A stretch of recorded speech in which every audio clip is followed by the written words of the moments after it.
All right, welcome everybody. It's Wednesday, Drawing Together. My name's Scott Maier. This is Artist Network Drawing Together. Whew. I've been looking forward to this all week. Very excited to be with you all. This is what we're working on today, this drawing of these grapes. Just kind of a classic subject. So many paintings, drawings, great simple still life here. So I'm working on the toned paper today. This is the Strathmore toned paper, the gray toned paper that I like so much. So we're working on with that. I have some charcoal pencils and some vine charcoal that I'll be working with. So I've got just a simple stick of vine charcoal. I've got my 2B and a 6B charcoal pencil. This one was getting worn down pretty far. And then I've got this white tinted charcoal to bring out some of the highlights. I have my trusty blending stump, which I'll be using a lot of today. And then I've got a variety of erasers. So my retractable rubber eraser, this other one as well, the slim one, and then I have my Kneaded eraser. So that's what we're working on today. If you're following along, you can find that reference image that's below me. You'll find that in the description below. You can just copy and paste a little bit.ly link, and that'll bring that up and you can follow along, or you can kind of use this, the smaller one here. So if you have any questions, I've got the chat open up over here on the left, so I love seeing everybody's comments. I'd love to see how you might be approaching it differently, or if you have, if you have different kind of process, different materials, or just kind of a different outlook. If you get stuck with anything and you have any questions, feel free to type it out in all caps. It's easier for me to find. But the kind of the objective here with Drawing Together is that we all work together and we all help each other. So I love seeing everybody's familiar names, so many familiar people here. Tell all your friends, have them join us. Again, we meet every Wednesday, 3 p.m. Eastern to draw together. So we'll get right to it. This is about a 9x12 that I have here. Now, the main challenge here, there are two things that kind of stood out. One is trying to get the overall form of this cluster of grapes, right? To not get overwhelmed by the complexity of it all, the idea of drawing every single grape just perfectly. It's not about the individual grapes as much as it is about the whole kind of group of them, while also kind of really paying attention to the specific details. And in this case, what was really challenging is capturing the value of those light spots. There's kind of this white, kind of misty haze on some of them. So distinguishing that value from the value of light, striking the side of it. So in this case, we have this cluster of grapes. Each grape has its own shadow structure. You have a light side and a shadow side. The whole cluster, the whole group has a light side and shadow side. And then within that, we need to be able to capture the value relationships and distinguish between the kind of the lighter portion of the grape versus the highlight, the light and shadow. So we refer to that as the local value. So when we talk about local value, that's the value of the subject as unaffected by light. Or when we talk about color, the local color is the color of the object. It would be this purple of the grapes. But then when you shine a light on it, you have the impact of light and shadow. So the light side, it has a different value, different hue, different saturation than the shadow side. And so you have to work kind of with both of those elements in order to really capture the subject. So we'll be exploring that with this one. Just want to kind of give you some kind of direction on some of the challenges that we'll be kind of addressing here. So let's dig right into it. Welcome everybody. Good to see you again, Jerry's, JC, Zephy, Wilma, all these familiar names. I love it. It's awesome. So I've got the larger image up here on the left. If you notice any kind of technical hiccups, just stick with it for a bit. So far, everything's been running smoothly, but sometimes, with it being a live show, things will happen. If a lag or something drops, just hang on. I can generally bring it back. And if something major happens, I'll type in the chat and say, well, have to post a recording or something of this. So hope everybody's staying warm. I know so many of you are under a blanket of snow today. So first off, looking at this, I chose the tone paper as a way to help explore value relationships, as I kind of described.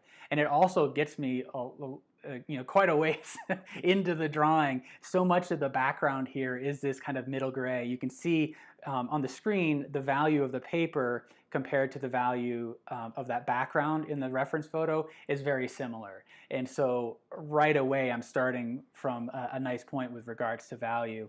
So what I want to do now though is just kind of map out the cluster of the grapes. And so what I'm looking at is almost connecting the high points of the individual grapes to try to see the overall shape of this cluster. And so I'm just going to kind of map it out with this kind of linear shape. I'm using just a really light vine charcoal. By holding it kind of on the side like this, it allows that material just to kind of scrape on the surface. And this is all very light. Most of the marks that I'm making now are going to disappear at some point. It just kind of wipes away really easily. So I'm not using this so much as a way to kind of set the ground, but I'm trying to get my head in the game. I'm trying to understand the big issues kind of lightly and without really having to commit to anything major at this point. So I'm trying to start to kind of map this out in a very gestural way. Gesture is all about kind of capturing the essence of the form kind of quickly without being consumed by the complexity of it all. So kind of just giving myself just an indication of some of these grapes to help me establish some orientation points. And so I'm kind of thinking back and forth between seeing the kind of the circles as well as kind of mapping out the paths between them.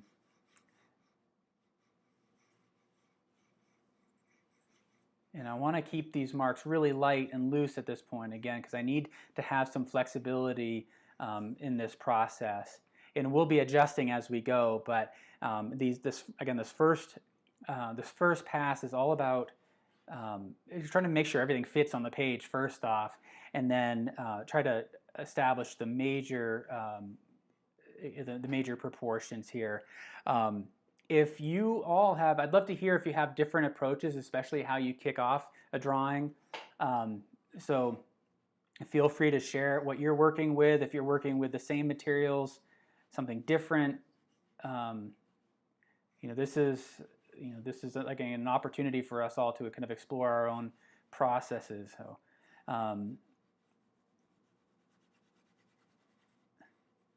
So now what I want to try to do is try to envision the whole form and really see the light side and the shadow side. And so in this case, there's kind of a path like this where we can start to see that line of termination. If you're not familiar with that term, when we're dealing with light and shadow, as the light strikes the object, you have the light side. So we can see that on the grapes here. There's light coming in from one side, that's creating the light side, and then there's a shadow side. The terminator, the line of termination, is the path along which that light transitions from light into shadow. So where it stops being hit directly by the light and then the object falls into shadow. And so I'm trying to see that overall shape, that overall form here. And then, within that, I'm not being consumed by the individual value of the grapes. And this is where it gets really confusing, because there might be some shadow values in the light side that are darker or lighter in value than the light side and the shadow side. We'll kind of explore that a little bit later. But value is all about relationships and how one value aligns and can contrast against the value of the objects right around it. So like under here, as I work under this side, I'm noticing there's a grape that falls into shadow, but is still on the light side. So this value here in the shadow might end up being lighter in value than the shadow over here. So I'm trying to now kind of map out the shapes of the shadows here. And then we have some grapes over here that kind of project out that are kind of catching the light a little bit more. Linda is saying she had some real ones. Yeah, that's if I have some upstairs I could go grab right now, but for the purposes of live drawing, it's kind of helpful to have the photo, but there's nothing like drawing from life. So if you ever have that opportunity, or maybe we draw along now, but then take some time later to set up your own still life and try to replicate the process, that can be helpful. So part of what's also happening at this stage is trying to identify the positive and negative space. So again, the positive space is anything that is the object that you're drawing, and the negative space is the space around it. So in this case, I can see some shapes between the grapes that are starting to form as shadows here. And it's all about really kind of making quick observations, striking and then moving on, and not getting consumed by kind of details at this point. The longer you stay in this mode of thinking, of just trying to get the main values, the main forms right, the better. So what I'm going to do here is I'm going to give myself a horizontal guide. There's this one grape, the one that sticks out the farthest to the right. I'm kind of aligning creating a horizontal guide that runs from that bottom point straight through the grapes, and I want to compare that to the reference photo. So I close one eye, hold my my charcoal up along that path along here, and I want to start to see where that would intersect with as it passes through the grapes. What is that path? And I can start to refine that from here. Oh, Jessica. I just saw your comment about positive and negative space. There's about a 30-second delay here, and so it looks like we were thinking in the same kind of mode. But yeah, I think at this point, some of the indicators that I'm applying, these circular ones, kind of give me some orientation points, but my goal is to try to see major shadow shapes first. So as I look at this form here, I'm looking for that shape of the dark.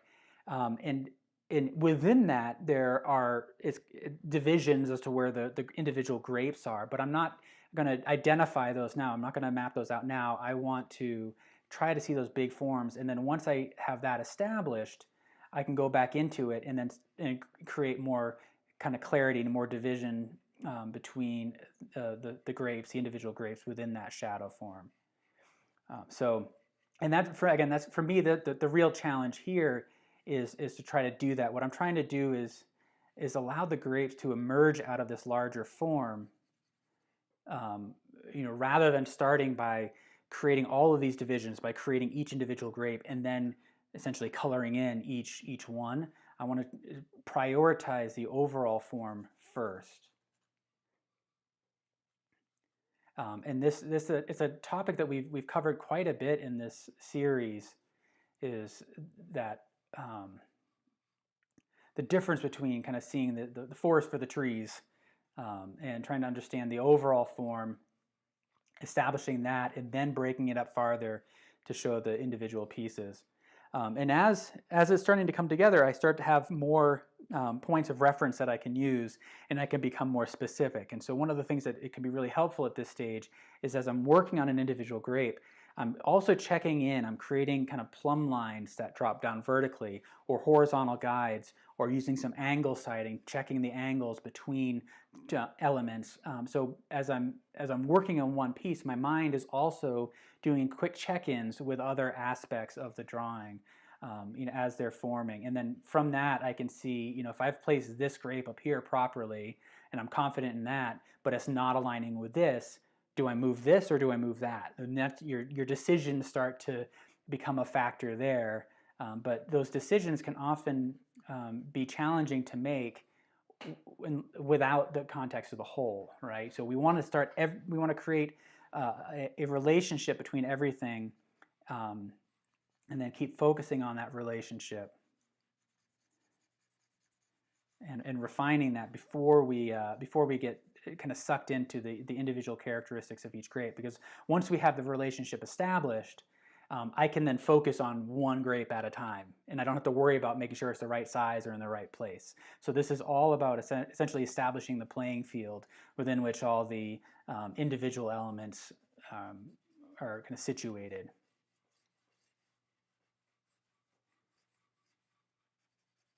And again, this is still the vine charcoal, so this is mostly it's all going to kind of disappear at some point. It's all very light. And I'm using my fingers here. I probably shouldn't. We've talked about that a lot, and it's a habit I need to break, but I don't know. I just keep doing it. You know, what can happen, if you're wondering, is that with the oils on the fingers, it can interrupt the surface. You know, it can create these spots where it affects the way the charcoal adheres to the paper. And so as I'm doing that, say I'm working down on this grape here, this lower one, doing a quick check-in with other grapes here. And as much as you can, try to set things up in such a way that you can see your drawing and the reference next to one another. If you're working from life, have the still life set up, have your drawing next to it. You know, it's a great way of ensuring that you get the right size and relationship between elements. Squinting a bit to, just to kind of clarify, I'm also, most of what I'm drawing, my eyes are out of focus. So I'm just letting them just kind of soften. And then if you squint, that prioritizes value relationships. It activates the rods in your retina a little bit more, which are more sensitive to value relationships. But it reduces the amount of light coming into your eyes. And so I kind of fluctuate between opening my eyes and letting my vision be blurred, and then squinting and reducing the amount of light entering into them. And with those two together, you start to create a clearer picture of the value relationships, the main forms, the main masses, etc.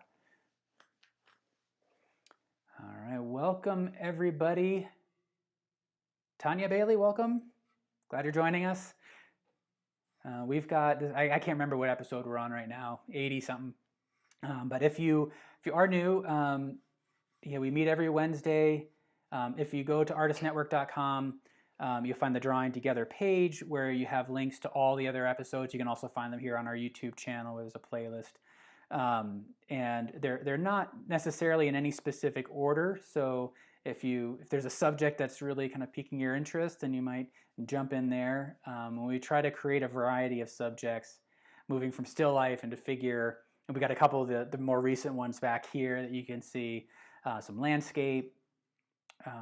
Again, just a kind of variety of things.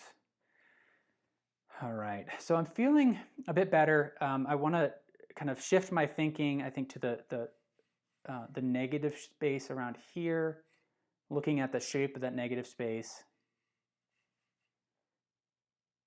Something seems a little bit off here.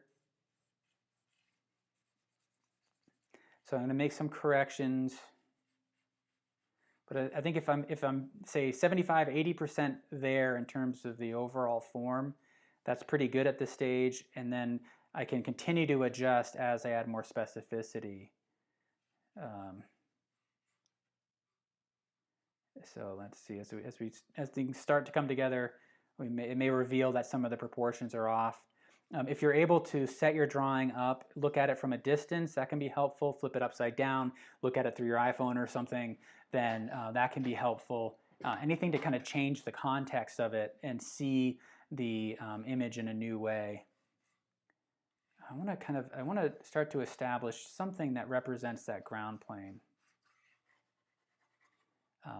Just so I keep things aligned. When I worked on this one, it ended up being a little bit tilted, all right, and I was just kind of working with the paper, rotated a bit. So as I was working, everything felt nice and aligned, and then I kind of oriented the paper properly, and I realized everything's kind of slanted, and that's because I didn't really give myself any sort of attention and paying attention to that ground plane as I was working on that. So there can be some kind of subtle marks that can go a long way in terms of establishing the surface plane here. Even though we may not be drawing much of it, I think it can be helpful just to be mindful of that at this stage. Wendy's saying this is so difficult without drawing lines. I'd love to hear more about that. I I kind of definitely understand the urge, the natural tendency is to try to draw the lines, right? And so we're trying to break that. At least that's the process that I've used. But you know, it's all good, right? You know, however you get there, it gets there. What I found is that I just get into trouble when I focus on the linear aspects first. Things come together more quickly for me when I focus on the light and shadow. So I just want to kind of, if it works for you, I think you can kind of go for it. But if you know, if you're kind of challenging yourself by trying new things, I think that's awesome too. That's so much of what we do as artists is we present challenges and then we try new things, see what works, what doesn't. What works for one person may not work for somebody else. So, all right. So I think I'm reaching the point where I don't need the. I don't think I need the vine charcoal anymore. So again, these are it's a very impermanent medium. So I'm kind of knocking that down. Just using the side of my finger here, you can see that's building up with some charcoal there. And a lot of my process is about laying down material, wiping it down, laying it down, wiping it down. When you wipe things down like that, it starts to unify everything.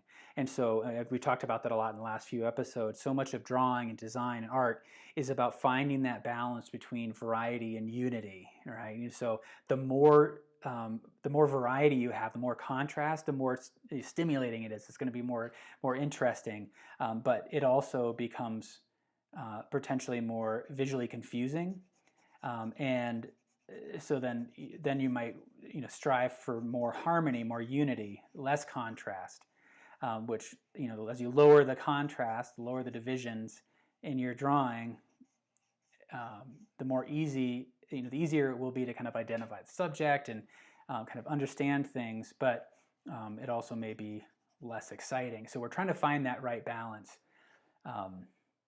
And what I found is by working with an outline first, it's starting from a place of variety. It's breaking up the page into all those lines. And then your task is to unify them, put everything together, make it feel like they belong together. With this process, it just inverts that. So we're thinking about creating a unified mass and then slowly breaking it up. So, and that's the general mindset, and I've talked about that a lot. So some of you who have been with me for a while have heard that more than once. If you're new, though, that's kind of the thinking in my drawing process. So at this stage, as I'm starting to make marks that are more permanent, I'm going to prioritize creating shorter straight marks. So rather than drawing a circle for each of the grapes, looking at that contour, looking at the shapes, especially of the darks, and seeing it as a progression of shorter straight marks. And in doing so, it'll lead me to kind of a more specific form. It's so easy when you're thinking ovals or circles just to make everything the same shape. And in this case, they're very similar, but I want to try to find the unique structure of each one of these. There's a question that I do want to get to here. Stephanie is asking, how long did it take to draw the original? It took me about as long as it's going to take me here, which is about 2 hours. So, and I do that to help me prepare for this and to start to think through what I feel could be helpful for everybody and really understand what the subject's about, in addition just to providing a sense of where we're going for this drawing, to see if it's something that you really want to tackle. But in general, the drawings for this series take about 2 hours. And so I'm actually drawing, I have a larger scale reference in front of me. I mean, off to my left here, but then in front of me I have what you're seeing. I have the top-down view of the drawing, and I have that small thumbnail. And I'm actually drawing from the smaller thumbnail right now. I find that it's a little bit easier for me to focus on the overall form.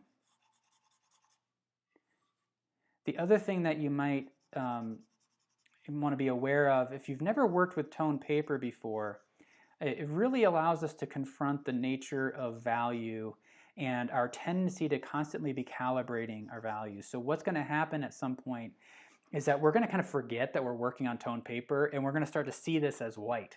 And then we're going to come back in with a white charcoal, and it's going to give us a new context for those value relationships.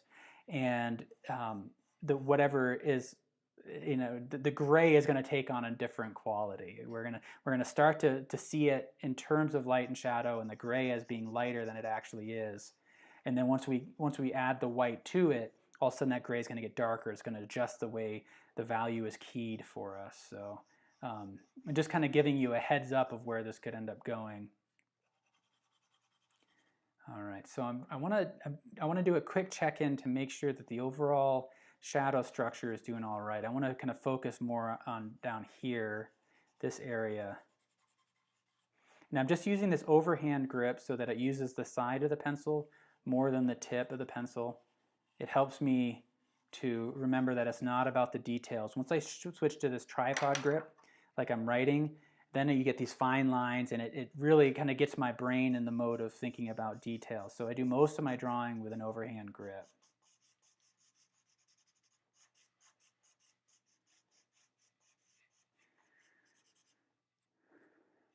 Let's see, and then right in here.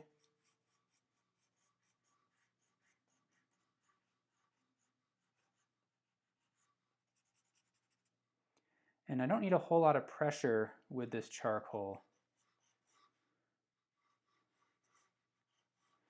So I'm just letting it kind of scrape across there. And I'm trying to, like, when I'm laying it down, you can kind of see that I'm doing this kind of rocking motion. I'm letting it land on the page and then lift off so that it prevents like these hard kind of burrs on the end of the of each stroke. So that's kind of what I'm thinking here. Is I want those marks to be fairly light, and I'm not going to worry about the highlights. I'll erase those out later.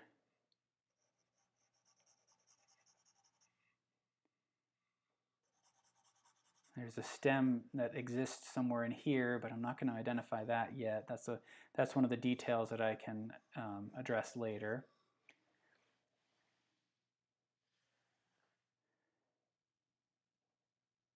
Just want to check the comments really quick, make sure I'm not missing anything. Oh, Jessica's asking about the pencil. Right now, this is the 2B. Took me a little while to figure that out because I've been using this so much that I've kind of rubbed off the label, but I can see a slight embossing there, and then this is my 6B that I'll use later for really the darker shadows. So the 2B is a little bit harder and a lighter natural value than the 6B, and so I'm not going for the full tonal range here. I'm establishing the darks, but if I imagine a value scale in my mind that of say a 7-step value scale where 7 is the darkest, 1 is the lightest light. I'm starting with like a 3 or 4 value on the page, and my darkest dark is going to be a 5 or a 6 right now. And then as the drawing comes together, I'll get the highlights in that'll really push that up to the 1 value, and then I'll use my darkest darks, which will bring in the 7. And so it's a narrower value range here, just focusing on the shapes of the light and the dark. And then we will we'll expand that value range towards the very end, where it's going to make everything kind of come to life. And I'm kind of getting to the point now where I feel like I can start to refine that overall form.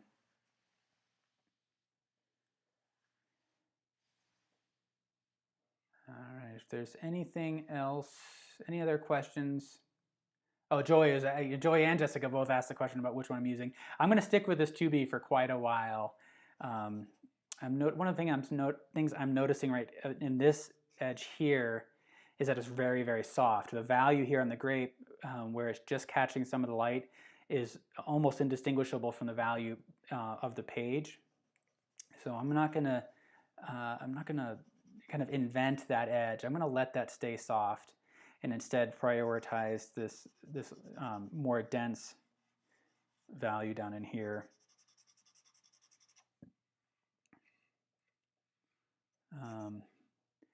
All right, so I'm just going to continue to refine the shapes here. So in this case, I'm working on this grape, but I'm looking at the negative space, the shape of that dark around it.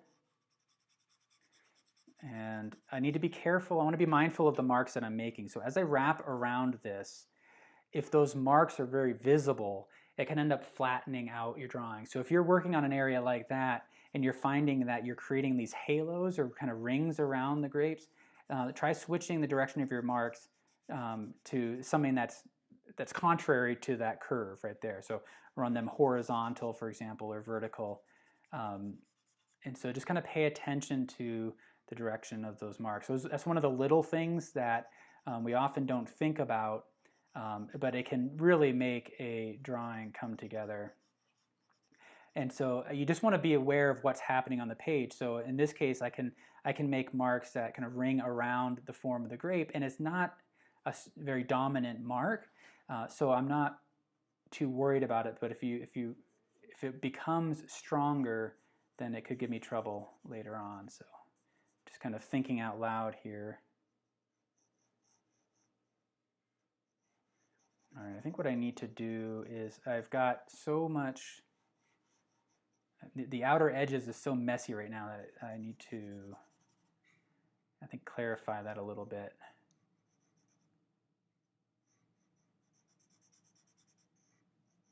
All right, what's happening? This is kind of tricky. Sometimes what I'll do is I'll get to an area, and if I can't immediately solve it, if I don't really know exactly what I need to do, I may just set that aside. So I'm identifying that this area down in here is tripping me up, looking at that balance between the positive and negative space. So I may kind of take a stab at it, and if I don't really know what I need to do, maybe kind of move on to another area while my brain kind of chews on that. So it's so much of this process is you know, kind of building up a bunch of different problems that are all being solved at the same time in the mind. Because sometimes if like I said, I don't really understand that shape right in here. And one way to solve that is to stick with that and keep hammering away at this.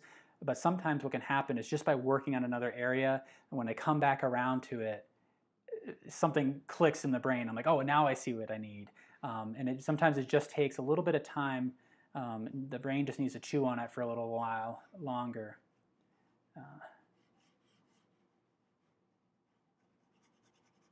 Just going to darken this whole grape in. This one up here is dark, and there was that strong highlight.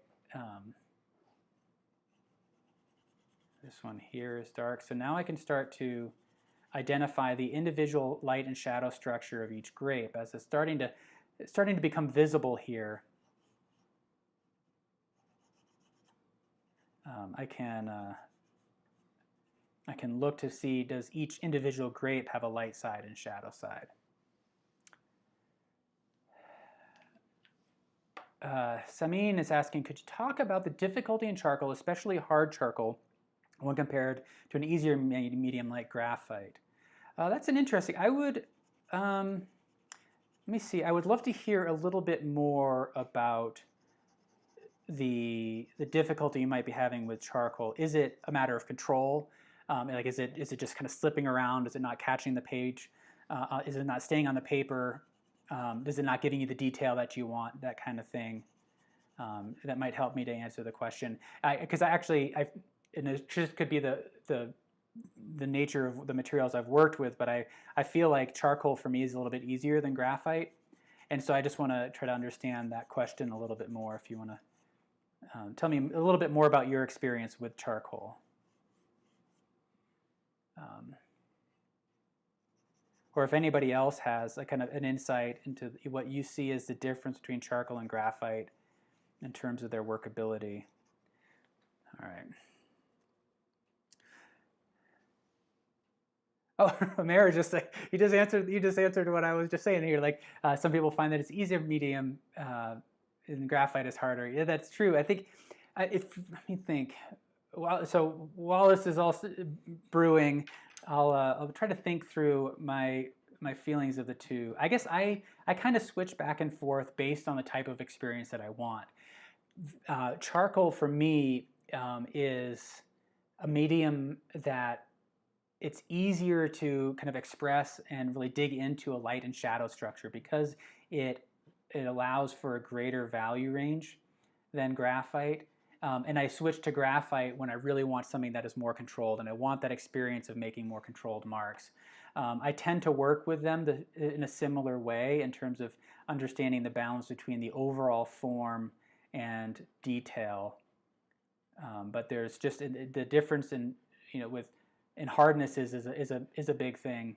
And I think for me, what it ultimately also comes down to is what paper you're working on, making sure that you have a proper charcoal paper when you're working, or a proper paper for graphite when you're working with graphite.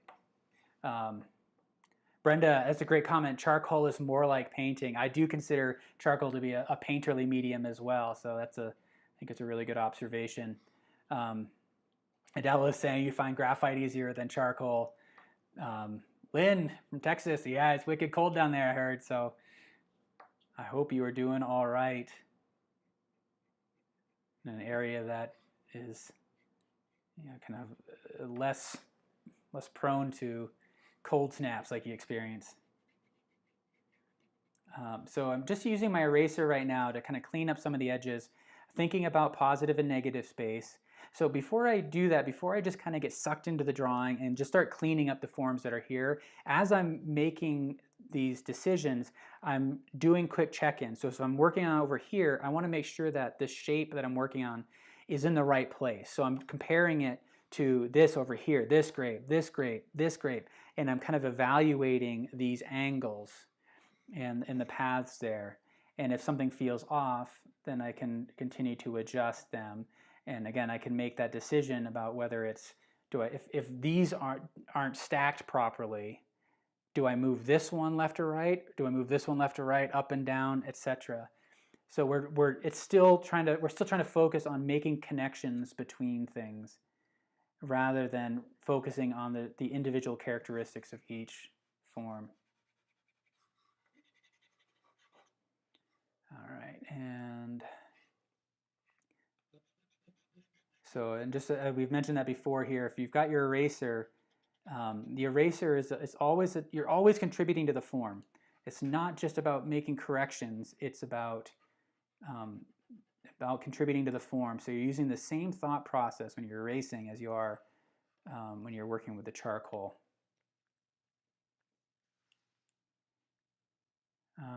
So I mean, I'm just checking your comment here.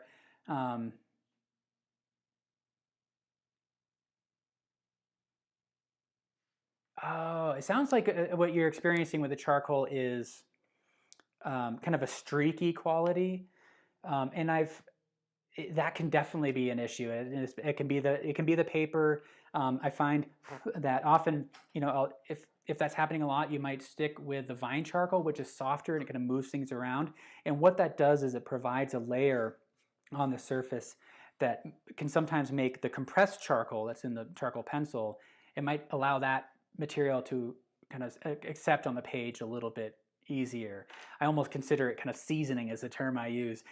So getting a layer of that vine charcoal, it allows the compressed charcoal on top to kind of smooth around and blend a bit more. Especially on a white piece of paper, the charcoal can be so dark, those first marks could be really intense. And then you're always kind of fighting that. With graphite, it's lighter in value, so it is a kind of a more gentle start to the drawing.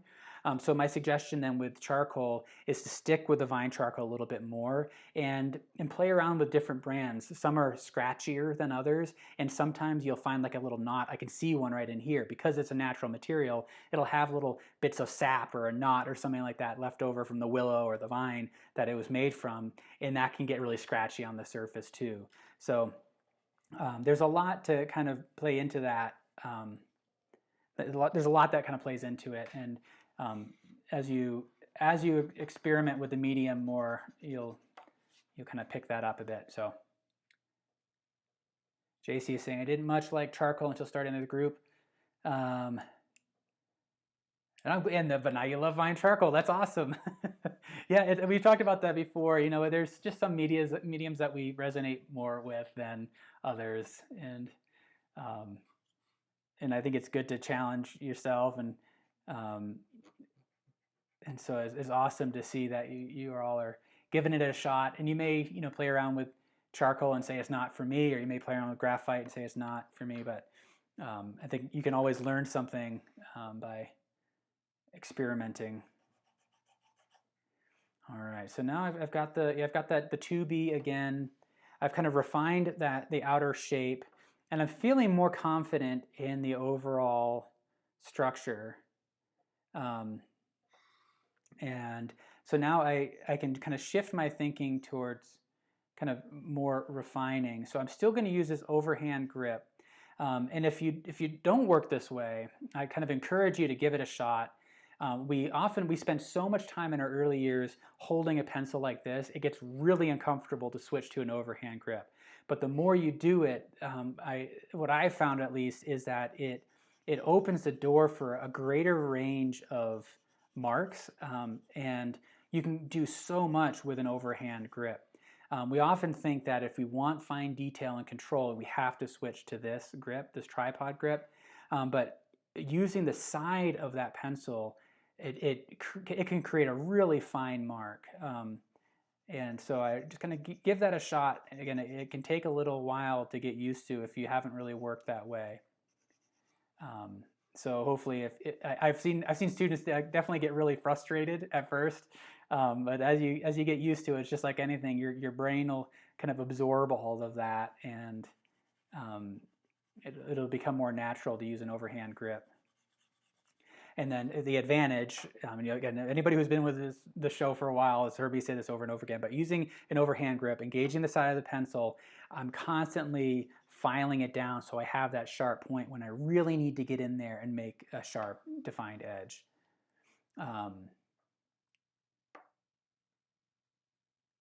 Oh, Wilma, I love that comment. Yeah, it's heartwarming as well for me to see everybody from all over the world. This is the coolest thing. I never really dreamed about that. I'd be making connections like this all around the world when we started this up. But it's awesome. All right, what am I doing now? Let's see.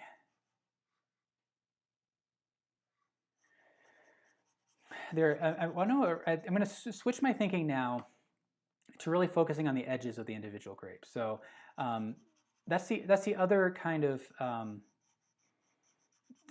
don't know the right term, but we're balancing there's two ways that we can look at the object. We can look at the form that's inside the contour, and we can look at the contour, and we're going to constantly switch back and forth between the two. What can happen sometimes is that we can draw an outline to identify the contour, and then we draw the inside, and sometimes that outer edge can be really harsh. So what I'm going to do is I'm going to start essentially by working on the outer edge of each form and then work my way in. So what that's going to require me doing at this stage is to think about where the edges are kind of soft first. So if I squint my eyes, where do the edges just kind of disappear? And I'm going to prioritize that, and out of that I'm going to then create clarity. I'm going to then switch to identifying areas where it's sharper and more defined. So if I look at this grape, for example, when I squint my eyes, this edge almost disappears. And you can see in my drawing now how clear that is. So I'm going to work on kind of softening that, and that's going to require me to darken this. And then we come up here, and there's a dark spot on this grape that makes this edge almost indistinguishable. So I'm going to let that kind of fade away. Then we come down here, and there's a negative space where that's darker against kind of a sharper edge in the light side of that grape. So I'm going to kind of sharpen that up with the eraser. And so you can see that that form is starting to become apparent. But I'm starting from a point where that relationship is constantly changing, rather than with an outline. If I draw a contour line around there, again, we're starting from a place where everything is kind of consistent, and then we got to break it up. So again, we get back to that variety versus unity thing. So then the whole form is broken apart into all these different pieces, but each individual form is now unified by a single line, and then you got to figure out how to break that up. So let that kind of fade into there. This edge gets a little bit sharper. Again, this side over here, we kind of lose. We come down on this one, and there's this light here that's a little bit sharper. We come over here, and that's all just one dark value, and there's going to be a highlight right in there that helps to define that. So again, this is where blurring your vision, squinting your eyes can be really helpful. And I'm just paying attention to the areas in particular where I want them to blend together. Make sure that there's a proper blend. There's a negative space here. And then I'm going to actually erase out this form.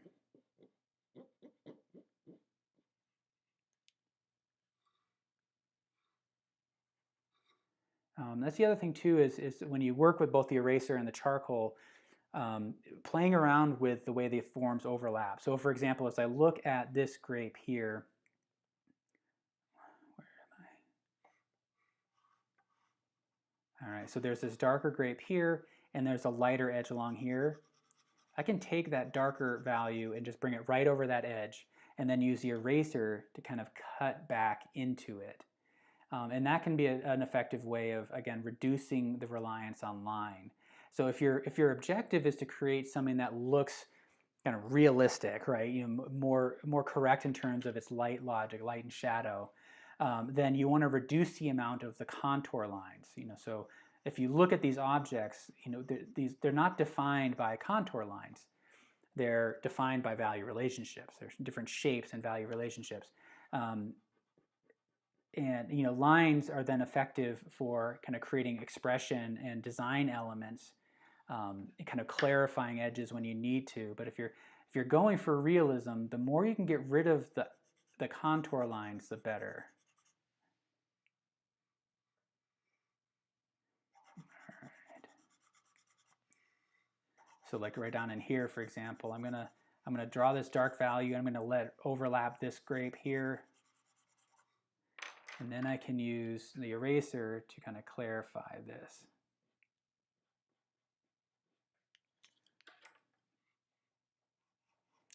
So much of the way I draw is that that overlapping of the form. So kind of going right over the edge and then cutting it back out. That's where I think Wilma, that you mentioned earlier, that it was charcoal is a more painterly medium. That's something I would do in paint. Relaxologia. I'm glad you enjoy these. It's awesome to see you here.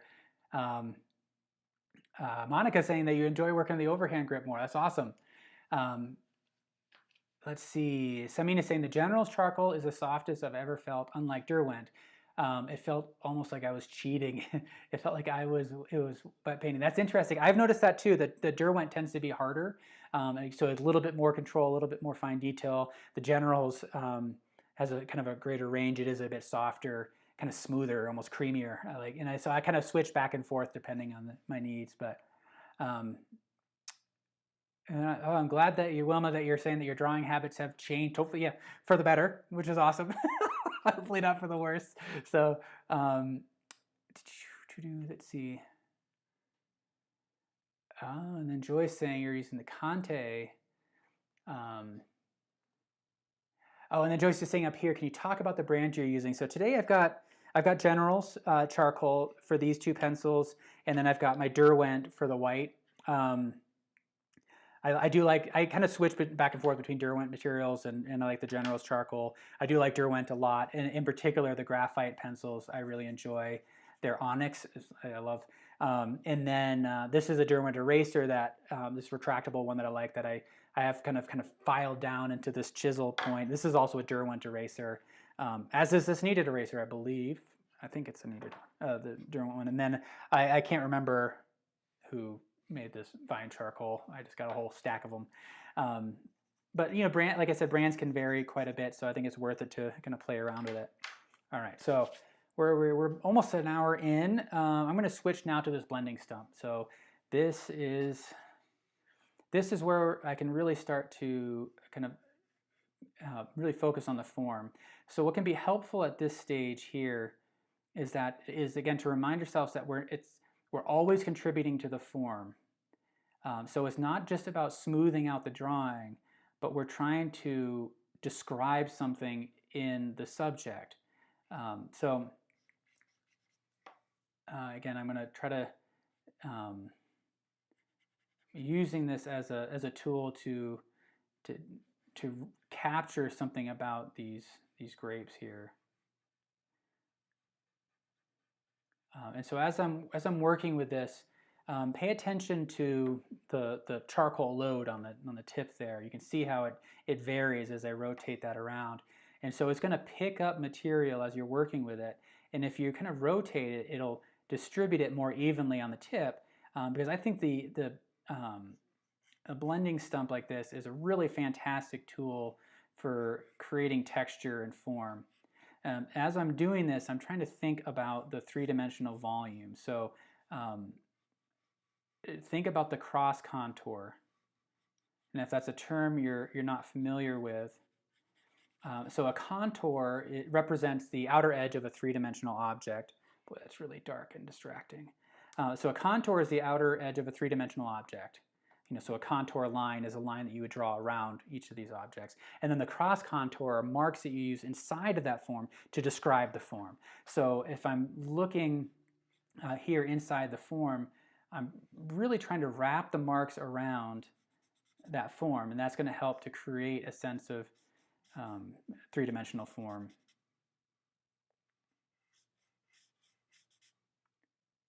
Yeah, so this one just got too dark, so I'm just going to use the kneaded eraser and kind of pick up some of that form.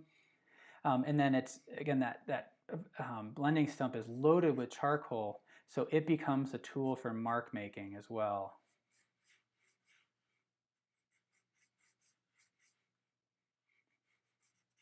So I can start to describe some of the details on each of the grapes as they go through.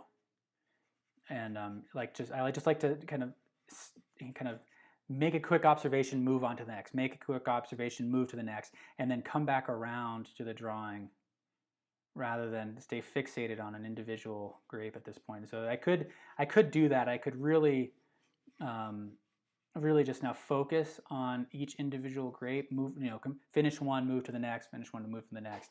But I don't feel like I've really established the overall form properly. I worry that if I do that, it'll feel fractured in some way.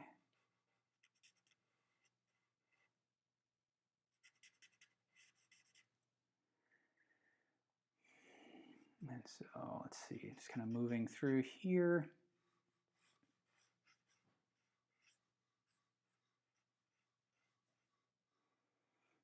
And a lot of this, like in a lot of drawing, it's about revisiting these parts over and over again.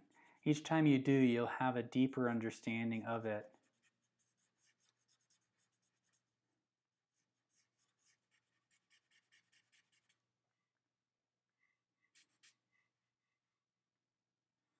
Let's see, and back to this area here that was giving me trouble before. Let's see if I can kind of work out the situation here. So one of the things that can be helpful too is to be thinking about essentially the center of the form, building out to the edges rather than the edges in. Because I think it's easier to clean up an edge, and it could be helpful to think about kind of starting from that center of the form and then falling out, and that can help lead you to finding the correct shape of that contour.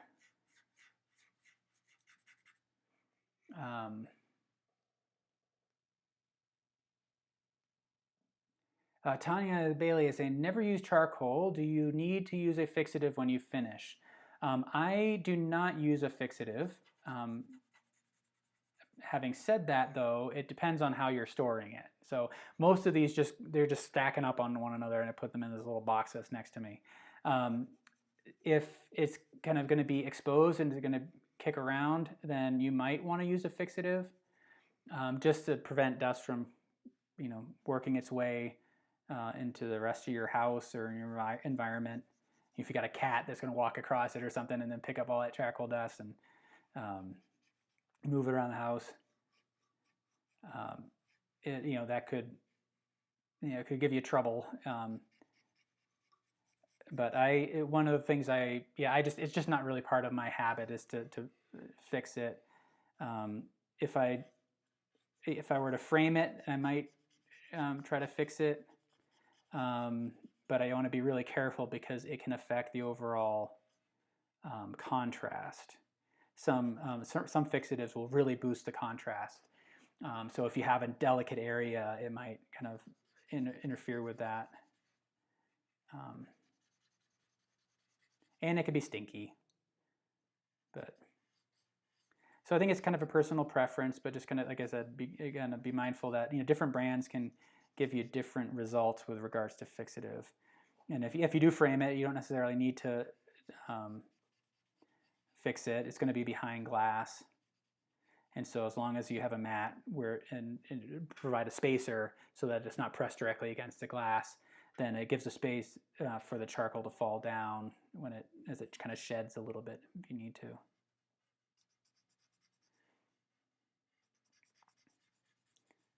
All right, so I'm going to soften this edge.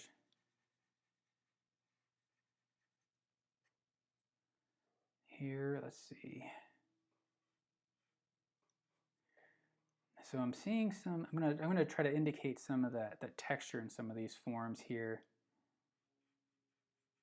I'm just kind of rolling that the blending stump in my fingers here,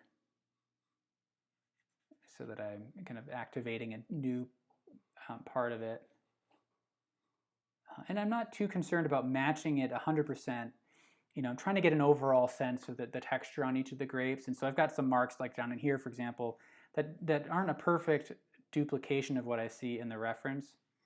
And that, again, that's going to be something that you're going to have to identify for yourself, is how important that is for you. Do you want it to just be a suggestion, or do you need it to be 100% accurate? And I'm just going to press that up. What do I want to do? Kind of make sure that this feels too strong. Make sure I have an overall sense of light and shadow established here before I go any farther, because I feel like I lost some of that form. So I'm just looking mostly on this side. I think the darks are a bit too dark. So I can tap that up.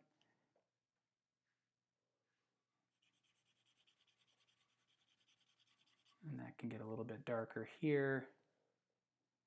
Just trying to identify where the light and dark spots are. So I need to blur my vision a bit more. Make sure I'm getting the overall value relationships right. See where the lights are standing out more strongly against the darks. So this is just the kneaded eraser that I'm using, and let me soften that and then erase that back out again.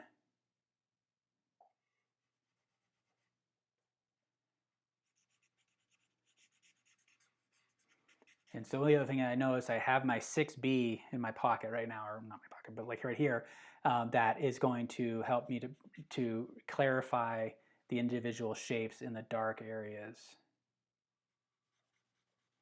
So I'm kind of saying that to remind myself that I still have some kind of tonal range I can move into. There we go. With regards to the darks.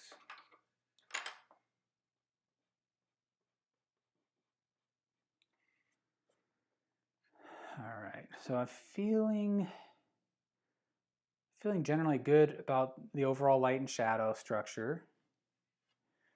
All right, so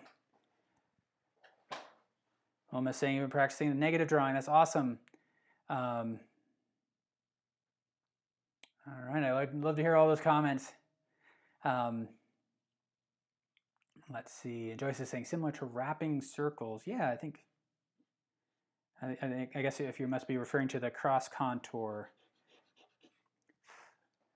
But now, like as it starts to come together, you start to see it. Your brain will understand this as a three-dimensional object, and that's going to affect the marks that you make. You're going to start to feel like you're really moving them up and over a three-dimensional form, as opposed to across the two-dimensional surface of the paper. Of course, literally, it's a two-dimensional surface, but that's part of like the abstractions that happen in art. Is that you know we're making all these decisions on a two-dimensional surface, but our brain is seeing it as three-dimensional, which is one of the coolest things I love about art. So Cindy is saying, I spent 40 years in engineering, starting out on a drafting board. Moving to the overhand grip has been pure freedom. That's awesome to hear.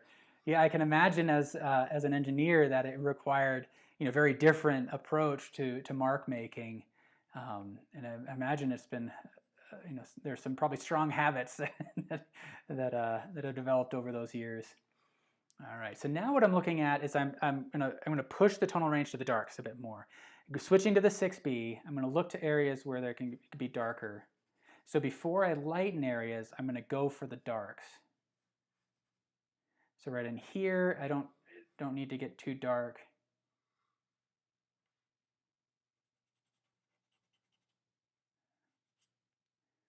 I'm just trying to see the shapes of some of these really dark areas. They're similar to sky holes, in landscape painting at the holes of the sky through the trees. They're called sky holes, and kind of looking for those. But I can see that right now. All of a sudden, adding that darker dark, it's shifting how I perceive this form, and all of a sudden, all those what felt darker, and now everything's grayed out. It's really kind of flattened out the rest of the drawing. So as I keep adding these darks, it's going to come back into life. I'm going to indicate this stem here. Still using the overhand grip.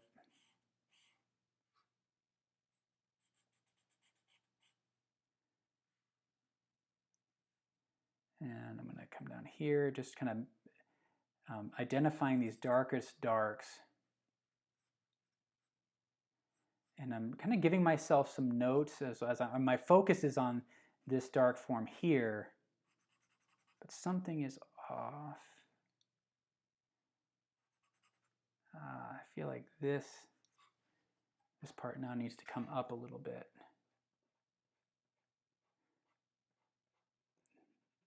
One part, changing one area will necessarily change another.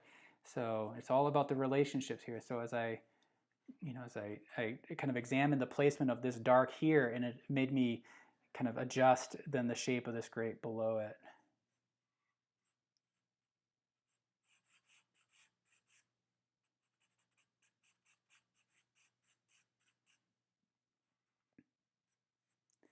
And as much as I can, I want to try to prioritize the center of the forms, even though I'm working on these areas, these negative spaces.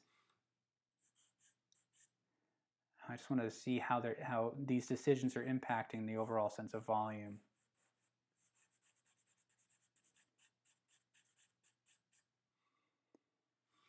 So I'm using this kind of modified overhand grip that I really like for stages like this. So it's wedged between my fingers here. So it allows me to kind of maintain that side engagement.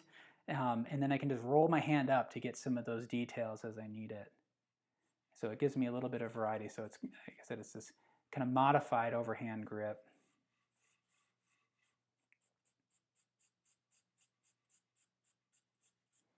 And so when I'm working on values here in the form of the grape, I need to be mindful of the cross contour. So I'm thinking about how these marks might wrap around that form.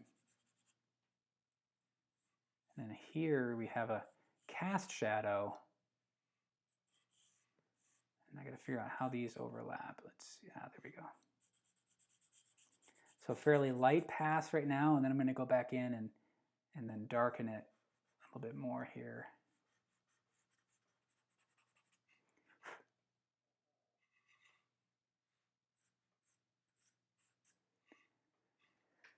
All right, let's see.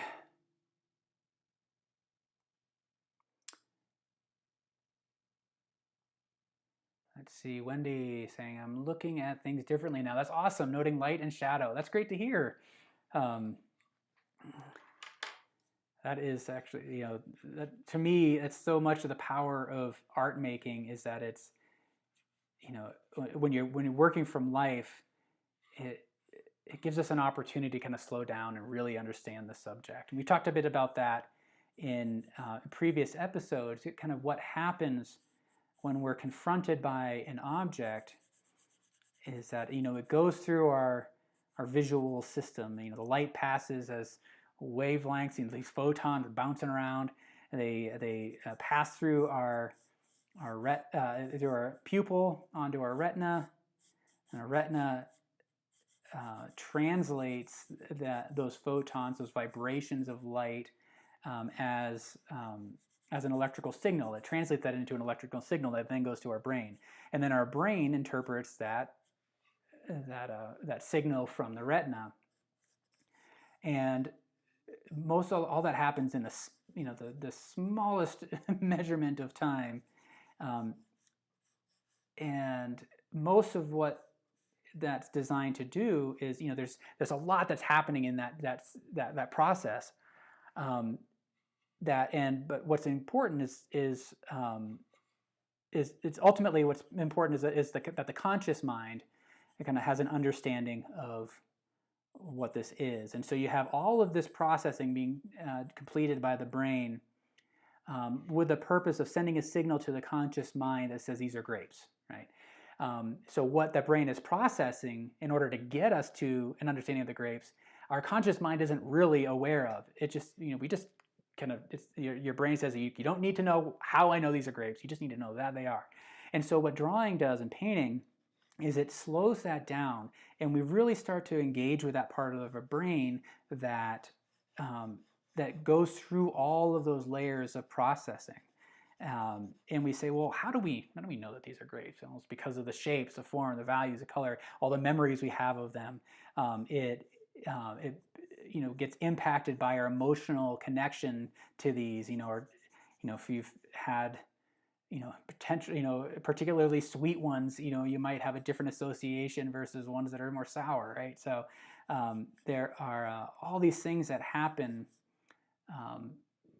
prior to our conscious understanding and interpretation of these objects. So drawing and working from life is just, like I said, an exciting way for us to really examine and explore that process. And then what that does then too is that it impacts the signal that gets sent to the conscious mind. So as we start to shift our thinking of these grapes, not in terms of what they are as fruit, but as shapes and value, form, texture, all of those things, as that becomes more important to us, and then that becomes more easily accessible. That's what our subconscious mind is sending to our conscious mind right away. And so then you go through life just starting to see things as shapes and values, and because now you told your subconscious mind that that's important now. I need to know this. So then it just gets faster and more efficient over time. So these early stages for artists can be really slow and cumbersome because we're kind of reprogramming our subconscious mind, telling it what is critical for us now, redefining that.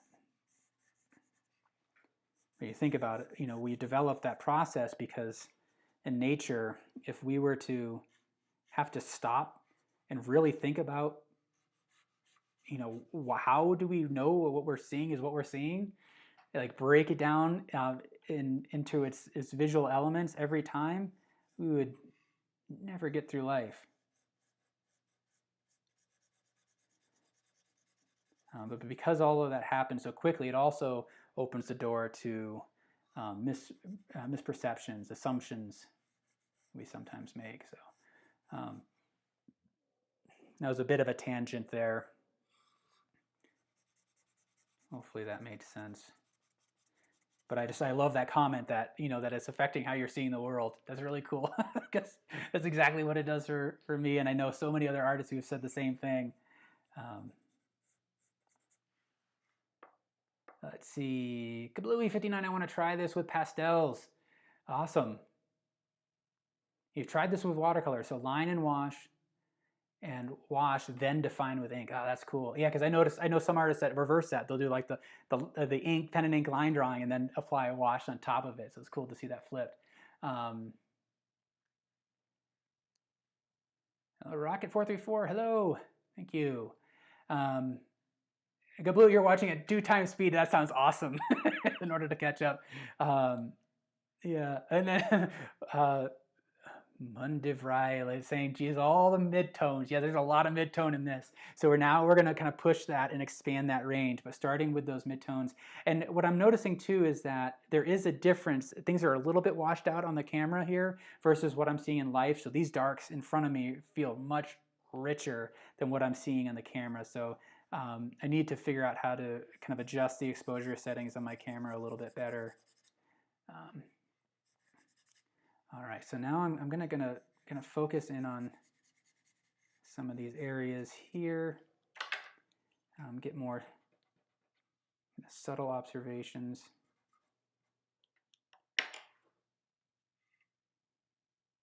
So I mean, I guess you love control. That's where you started drawing portraits when you're 11. That's an awesome age. It's an awesome age to be beginning. And Penny, yeah, I'm glad to hear that you're saying that too, about how it's allowing you to see everything as shapes. Yeah, it's funny how,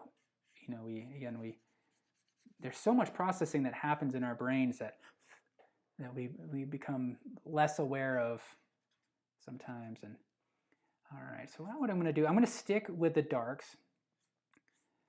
So I'm looking into these shadow forms. I'm going to see if I can bring a little bit of life to some of these. So there's a translucency to some of these grapes. And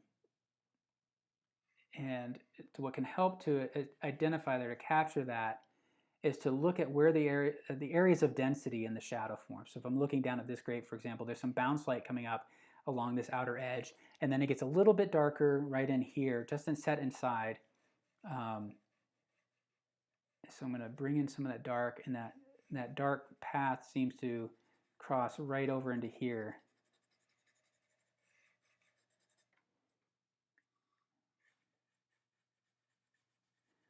And so with this blending stump, I'm kind of picking up some charcoal. I may have to redefine those forms, but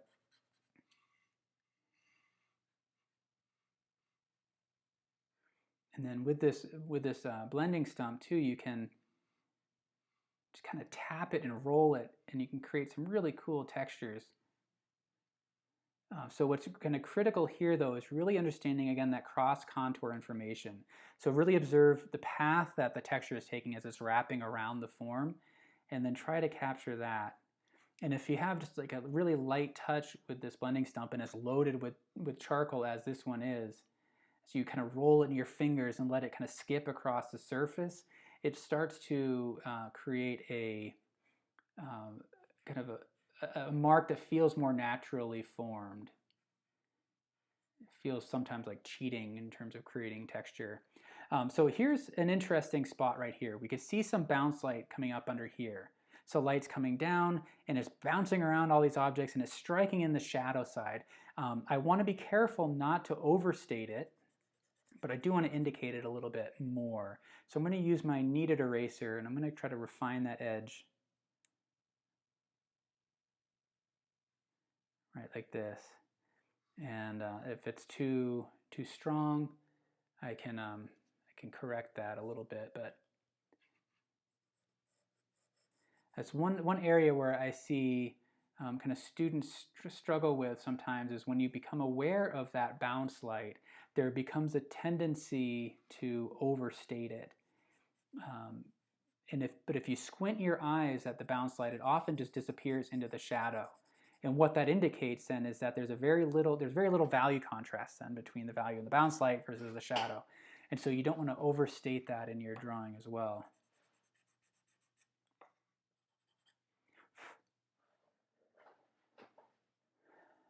All right, and so you can try to think about the path and cross contour.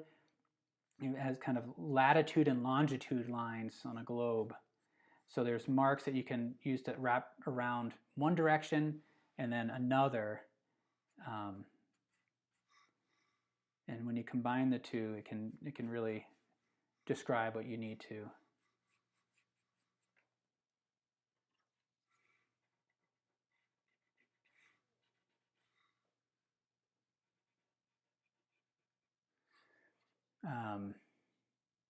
WH Drawing saying I should do some with colored pencils. Yes, that's a comment I've received quite a few questions and comments about colored pencil, and I'm not quite there yet in terms of being able to demonstrate that live. Colored pencil is such a tricky medium because of its translucency, and it really kind of lends itself to drawing with kind of a fine point versus the side of the pencil like I do so much of here. And so I need to challenge myself a little bit more with that before I'm ready to be able to really kind of articulate what I'm doing with a colored pencil.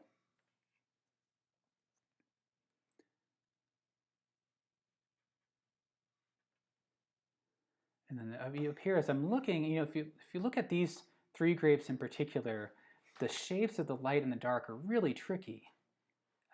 And I'm trying to observe edges where they seem to kind of disappear. The edges just seem to blend into that background, and I want that to, I want to kind of prioritize that, because that's, if I let these edges soften, it's going to push them back farther, and it's going to help to create a 3-dimensional form. So if I look at this grape here, there's this dark kind of path that comes around kind of the central axis. So you see it strongly down in here, it kind of wraps up and around, but the edge of the grape is up here.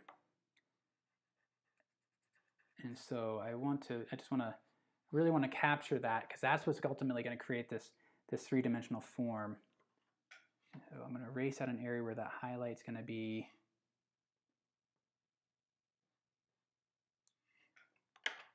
And then this one here is darker. There's a highlight right in here.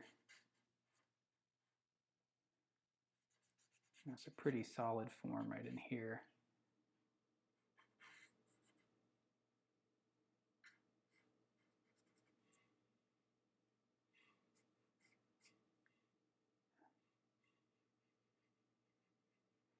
And then one of the things that you might notice as well is as you're kind of tracking the path of the texture as it wraps around the form, really observe how along the edges things kind of squish, right? You have kind of tighter, closer marks around the edges, and as you come into the center, they start to open up and you get more broad marks. So just by making some kind of changes in that, like just tightening up your marks as you get around those edges, that can be sometimes sufficient to really helping to create that sense of volume.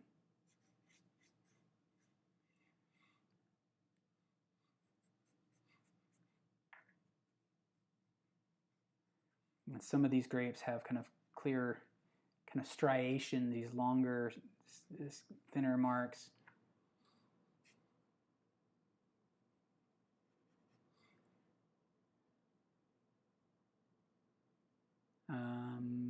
Fran, you're welcome. Thank you for the comments here. Kablooey just ate some raisins.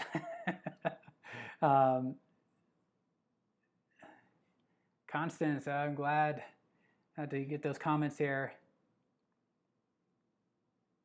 Yeah, oh, thank you for calling out the colored pencil lessons that we have on Artist Network. We have quite a few. I filmed a course with Gary Green that really helped me to understand the complexity of colored pencils. So that can be found there, and he's got a few other videos as well. And it's a really cool medium. You can get such rich color.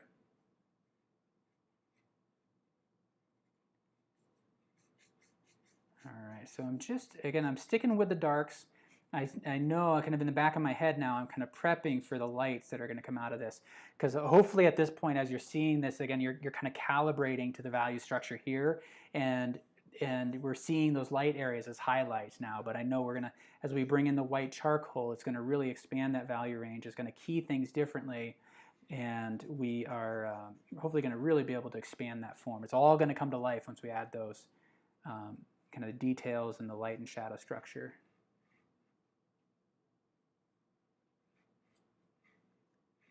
Let's see.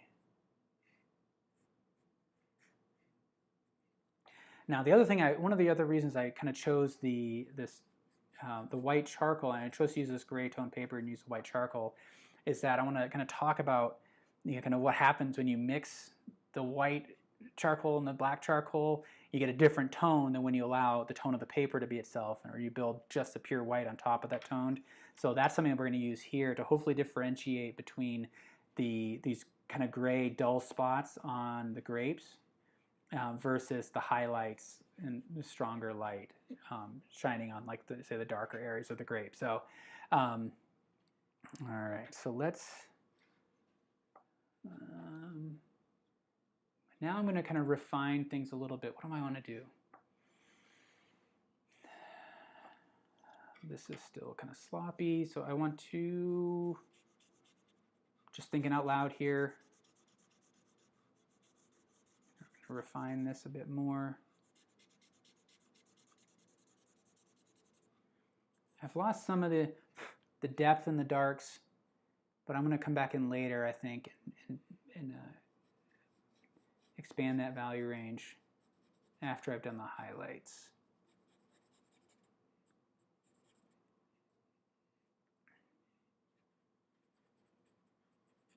A little bit more contrast here in this shadow side. So you get like this shadow side of the grape, but there's also translucency there that I want to try to capture. All right, so let's just switch to the white. What I'm going to do now is I'm going to kind of switch.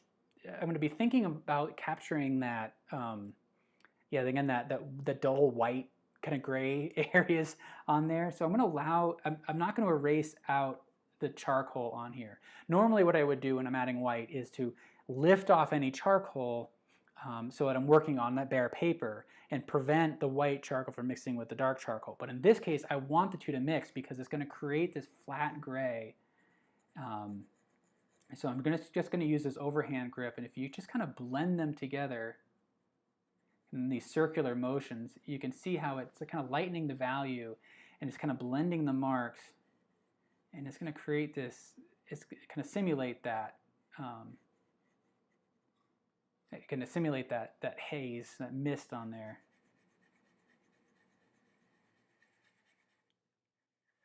And then I'm kind of ignoring the highlights right now, and I'm just focusing on that. And so if I keep a light pressure, it'll mix kind of nicely. So it's kind of like a blending stump, and you can kind of see how it's picking up some of the material here, and that's all right.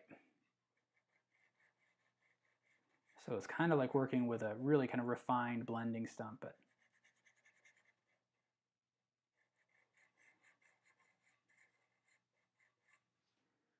and then right in here, I want to kind of clean this up.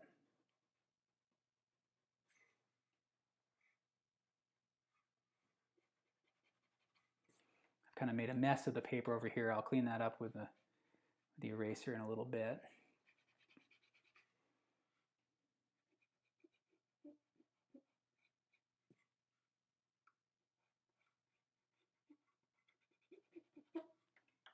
Kind of sharpening there, and then right on here, for example, it's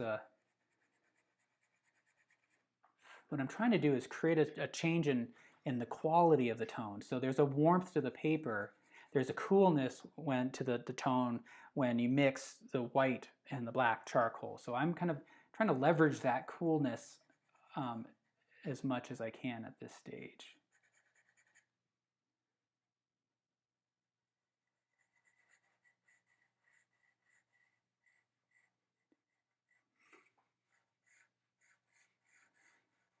And that edge is really tricky to identify. So let me kind of clean this up here.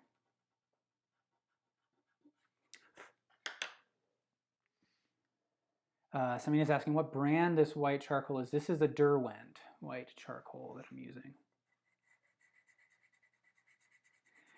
And then also by using the side of the pencil, if you're just doing a kind of a light scrape on the surface, it'll allow the tooth of the paper to show through. So sometimes that can be helpful depending on the subject that you're working with.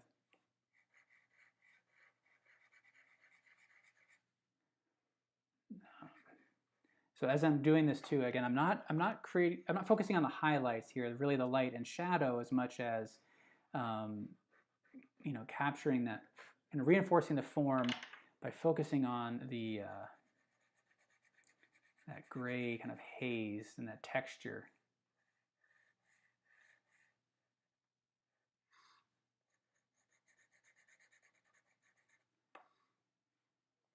Right in here, for example, there's, you can see some of that rough texture in here.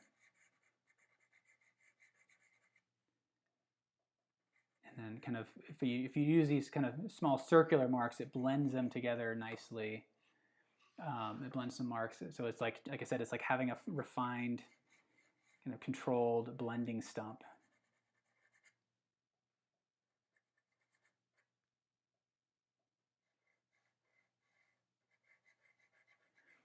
And this Derwent is a little bit scratchier than some other materials, but I kind of like it for this purpose.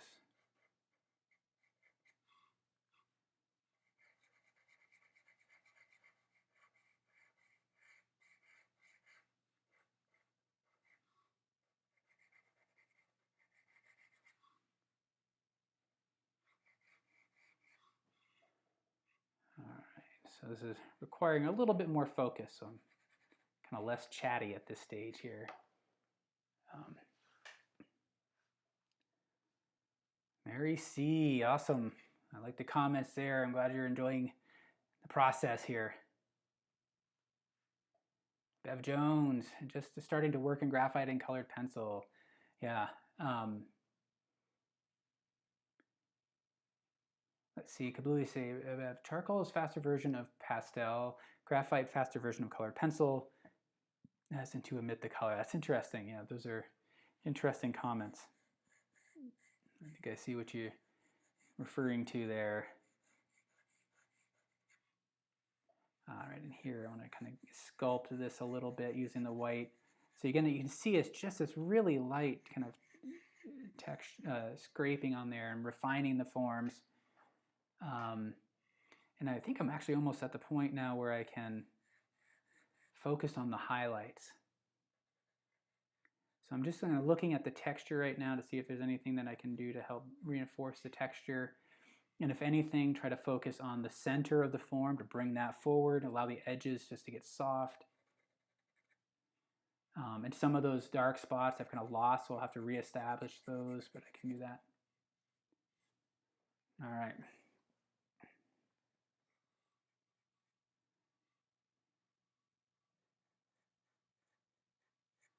So I'm kind of building now from kind of the gray tone paper into the lights. So I'm not using my highest value here. I'm looking for areas where I might be able to bring in a little bit more light and kind of step into it a bit more. Right in here I can start to create that glow that's happening through that gray by these soft kind of circular marks in here. And this is where you're really in control now of how much detail you want to add to it. So I really feel like I really like the idea of getting into the detail, so I'm going to stick with this a little bit longer. But you could almost stop at this point, and somebody could look at this and say, yeah, it looks like a bunch of grapes. So mission accomplished, but I think it needs more. I'm just going to switch to that background here. I'm going to bring in some of the value here.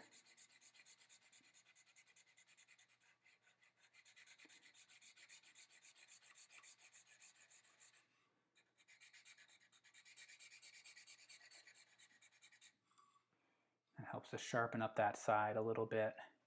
Maybe down in here too.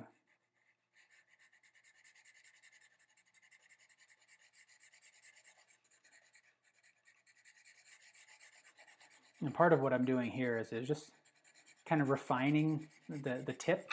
You know, I'm giving myself, you know, an area that I can kind of work on. But as I'm kind of building up this area of light, I'm rolling the pencil in my fingers so that it's filing it down into a nice sharp point that I can use for the highlights. I really got too much charcoal in here.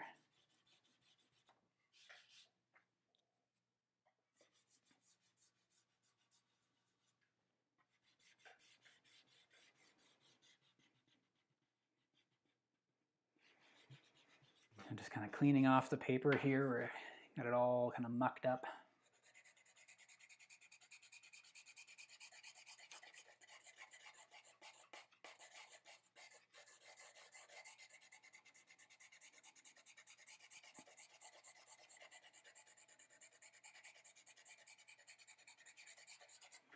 All right, let's see now. Let's add these highlights. This is where it's really going to pop, really going to come together. So there's a nice rich highlight right in here. So I'm taking just kind of the corner of this rubber eraser and I'm trying to expose the paper. There's this light here striking on the end of the stem. There's one right in here. There's a bit of a highlight here, kind of a soft one. It's not quite as sharp as, it gets a little bit lighter here. And now I'm trying to lift off that charcoal so I can get a more intense light. And there's really one right in here.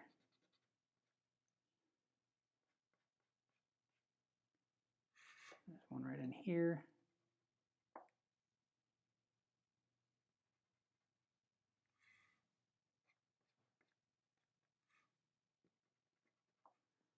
And as I'm going through, I'm seeing some issues with the proportions in some areas, but I'm just going to let them be, I think it's close enough. And so if, like right here, that highlight it's too strong, too big. So I can kind of refine that down, kind of fill that in. And now come back in with the white charcoal and we can really kind of lay in. Now I can use a bit more pressure.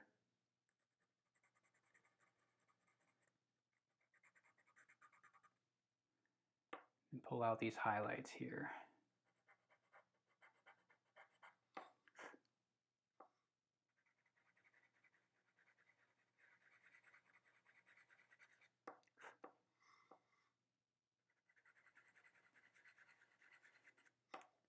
Let's see how that works. All right, that's working out all right.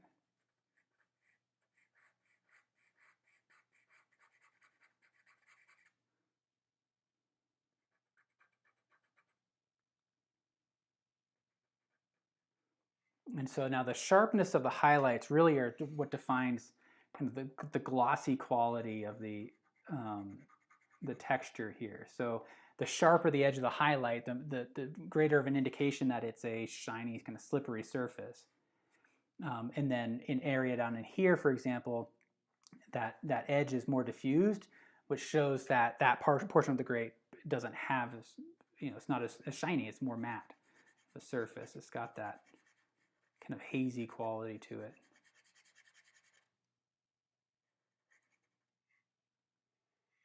And, right in here, this is kind of a critical one right in here.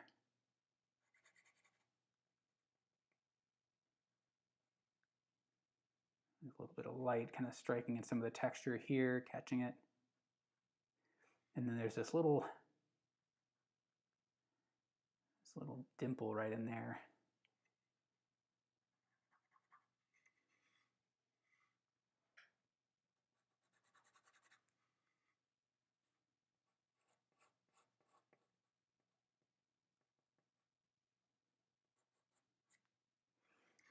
All right, let me see how that's reading from a distance here. Look up there. Yeah, that helps to kind of pull out that value range a little bit more. Like I said, it's a little bit washed out in the camera. So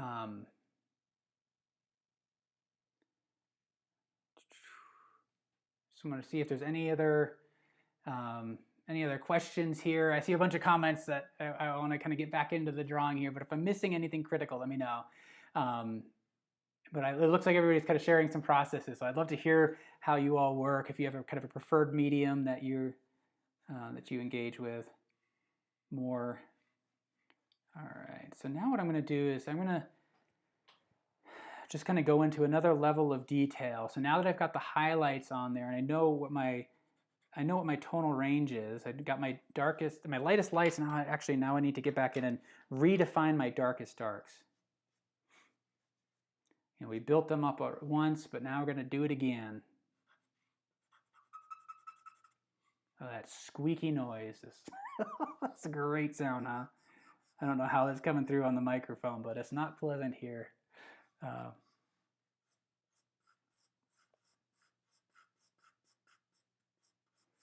So as I look to kind of pump up the contrast, I'm looking for the darkest darks now.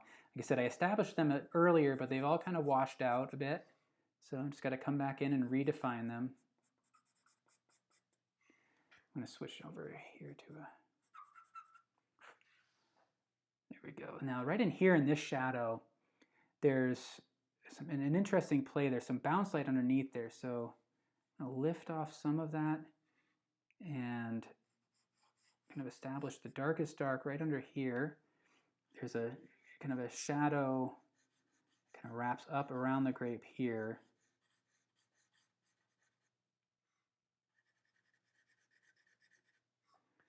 And there's a shadow on the ground that I want to establish. So, you know, we're really in general our visual process is geared towards value relationships. We're really good at seeing subtle value relationships. And as a result, you know, we tend to overstate them in our drawings. So I found that, you know, we can often be far more subtle than we might initially believe. We have a tendency to want to overstate value relationships. So in these dark areas, just a subtle shift between, you know, dark and then slightly darker can really pull a portion of the drawing together.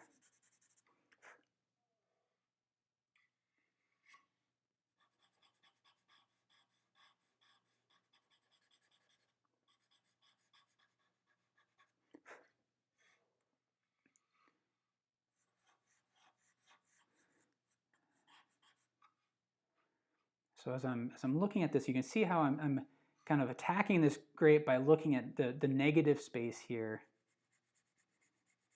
And just looking at where the darkest darks need to be.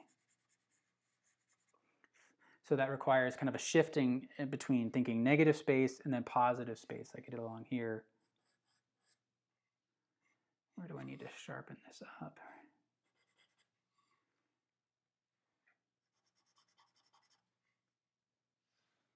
You see I switched to this tripod grip, gives me a little bit more control because I'm dealing with these fine areas. But I've kind of lost that sharp point.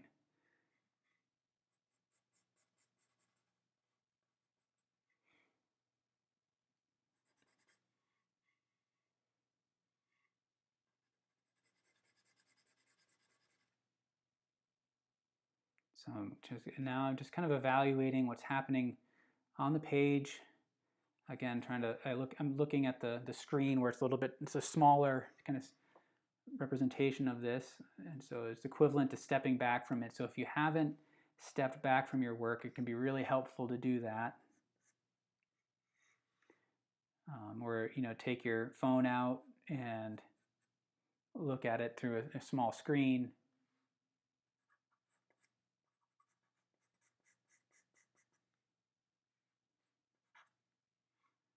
I'm just working my way around, looking for kind of some of these darker darks where I can refine them.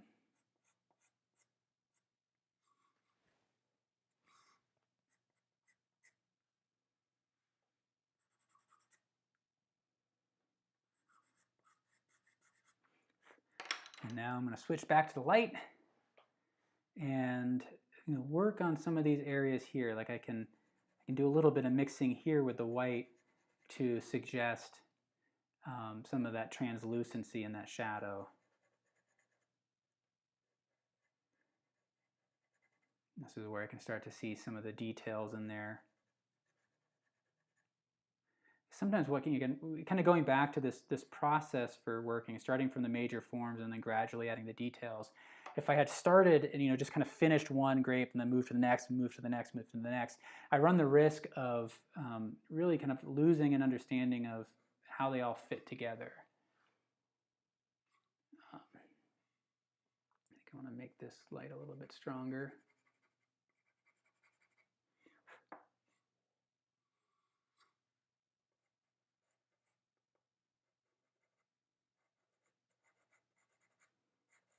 When it comes to creating texture, I've just found that using the side of the pencils so much more effective. Oh, I didn't do a highlight on this guy right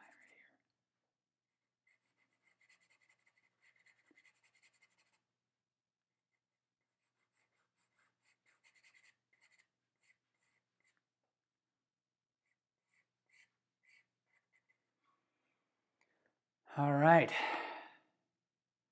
Just want to, sorry, I kind of ignored the chat here, so I just want to see if there's any other questions here. I love to see all the comments going back and forth, so I don't want to interrupt anything, but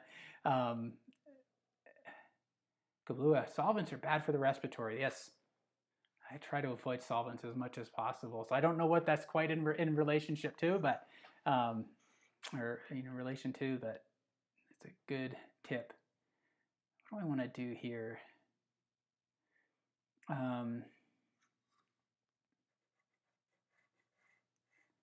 gonna kind of refine some of these, just a really light touch, just to sharpen up some of the edges there.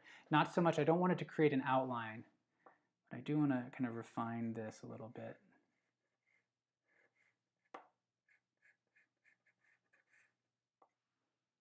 All right, what do I do here? I think I can get a bit more light in here. There's some highlights there. So I'm just kind of rolling it in my fingers, letting it scrape across, and it helps to simulate the fact that it's a little bit kind of more rough of a texture on that. And as I'm laying this down, I'm trying to really think about wrapping these marks around the three-dimensional form of the grape.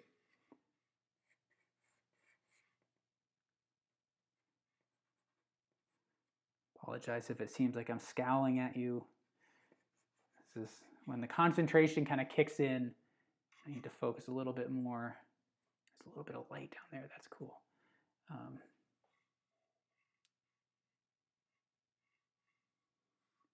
Right in here, I feel like that highlight could have some more form to it.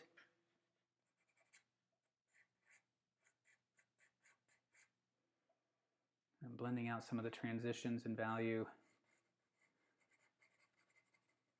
Kind of lightening up in here to create this kind of form there. What do I need to do? I need to kind of analyze the three-dimensional quality of them. So I'm asking myself, do any of these feel like they're kind of flat? Do they feel like discs, or do they feel like they have real form to them? And then just kind of addressing them a bit more. Again, thinking about the contour that there's in terms of kind of longitude and latitude marks around these forms.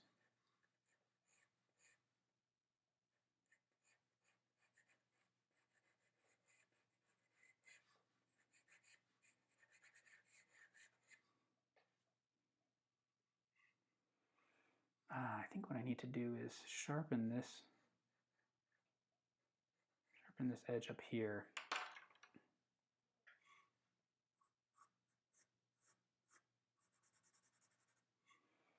There we go. That feels better.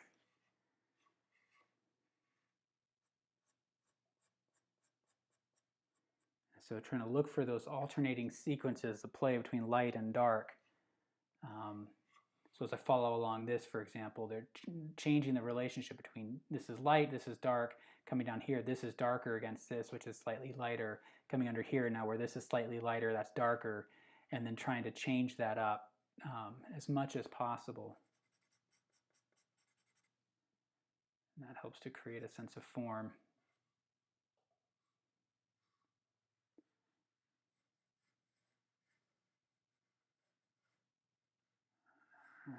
So in here, there's a kind of a rougher texture on this one, so I can just allow the tooth of the paper. I'm just barely touching the surface. And this one over here is smoother, so I can kind of sharpen this up along in here.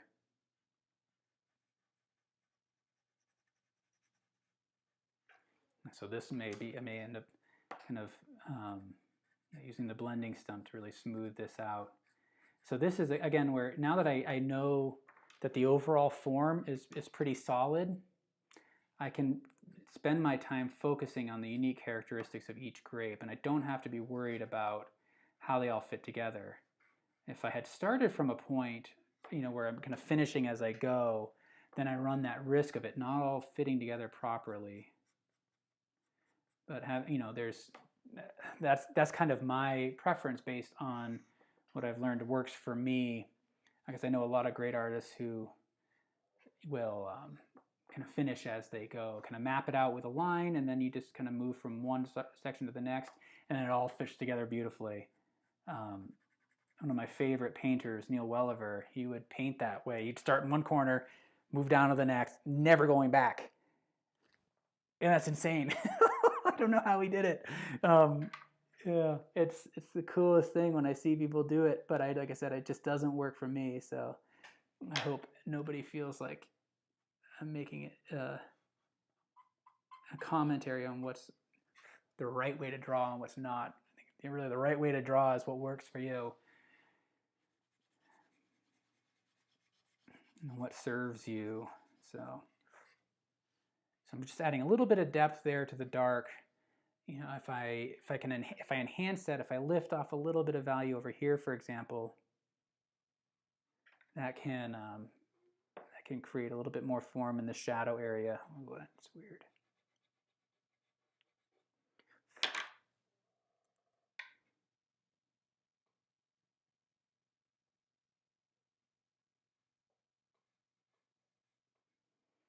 So I'm just kind of playing around with some of these areas, looking to see that, where I can push the form a little bit more.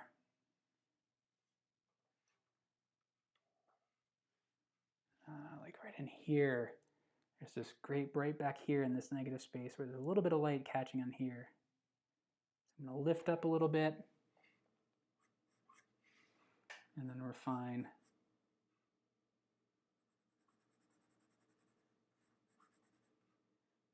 Create a little bit of contrast back in there, and that helps to open up that space a bit.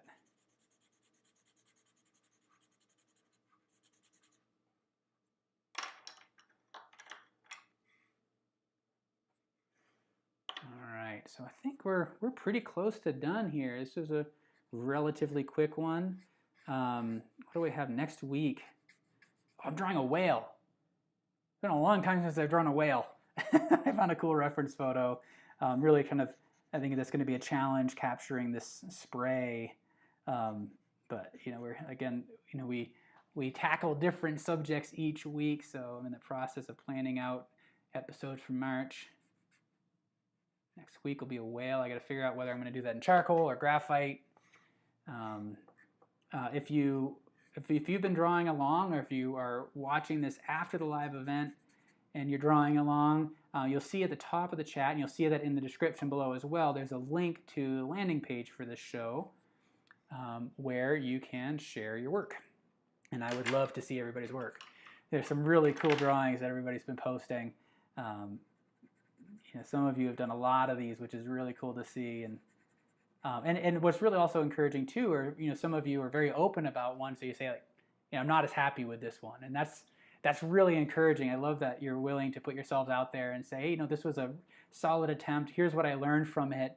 It's not exactly what I wanted, but that's what this whole show is about, is that we challenge ourselves. And we're just trying to get better. It's not about proving our mastery, but kind of moving closer towards it.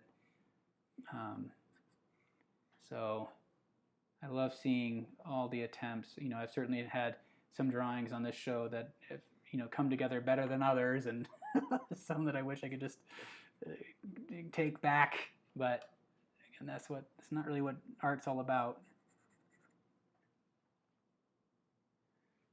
I think I want to kind of create a little bit of definition in here these ones back here are a little flat. So a little bit more contrast against from these graves against the background. But how's everybody feel? Feeling you're good about your drawings? Anybody stuck? Need any feedback? Anything I'm missing here that I need to address that you're saying, hey, you totally missed this one spot? That kind of feedback could be really helpful. You know, especially if you're not sure if I meant to do that or not, if I left something out intentionally or if it's just an oversight. But we tend to, you know, as artists, when we get absorbed in a drawing, our blinders go up to certain things. And so it's one of the benefits to working with a group of people and having group critiques, for example, is that they help to reveal things that we might have been blind to. So oh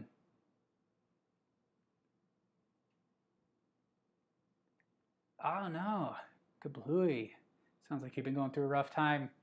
Good luck. I hope everything is getting better for you. Tanya is saying, will this work on white or black paper? Yeah, I think, you know, if you work on black paper and you're only working with white, you know, it's an inverted process, right? So everything gets lighter from there. So you're starting from a point of your darkest dark and you're gradually getting lighter. So much of what we covered here could be applicable, but you might have to approach it in a slightly different way. So for this one, for example, starting on the tone paper, I started by blocking in the shadow shapes.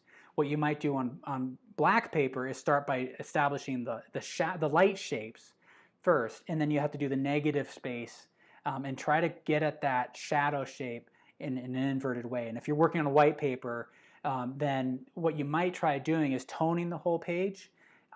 You know, so building up a haze across the page, drawing in your shadow shapes, and giving yourself a space to where you can erase out the highlights, and then maybe even come in on top of that with a white charcoal. I've had a hard time sometimes mixing the white charcoal with, say, a graphite, and sometimes it doesn't really work on a white piece of paper, but it could be worth a shot there.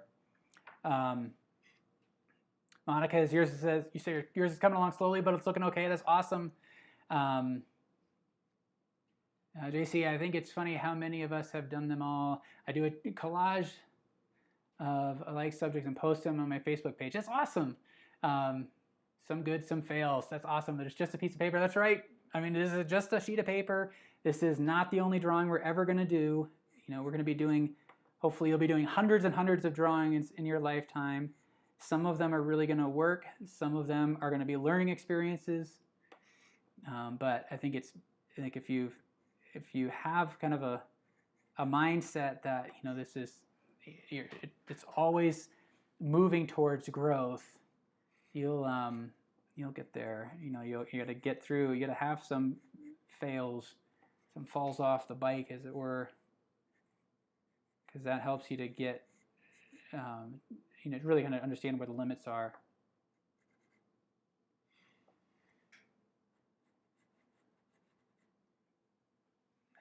What am I doing? I'm just kind of picking. I just said we're almost just about done. I'm finding things I can just keep working on, but I don't know if anything of substance is going to come out of this remaining stretch. If you are just joining, this does go up as a recording, which you can watch back in its entirety along with the chat. It sometimes takes a little while for the chat to be displayed.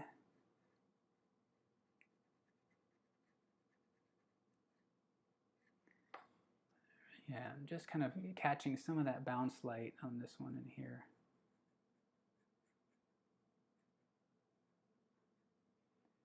The same within here.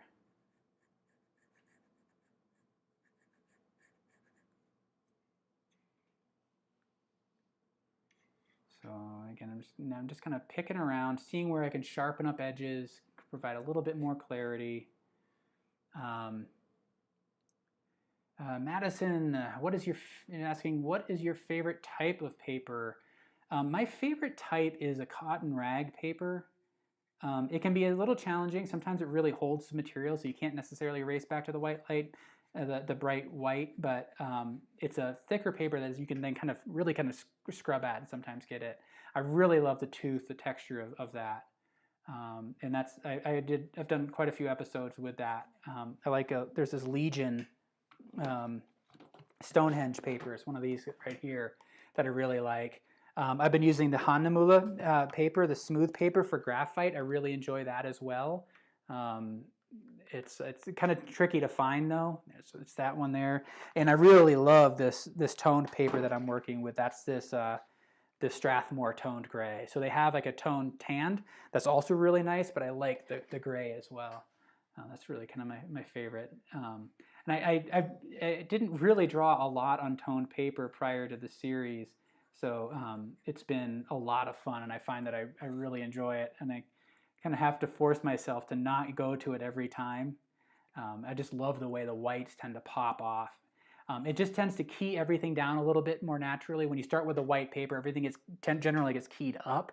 And so by starting with this middle value, I really like the way that it can affect how I understand the tonal range.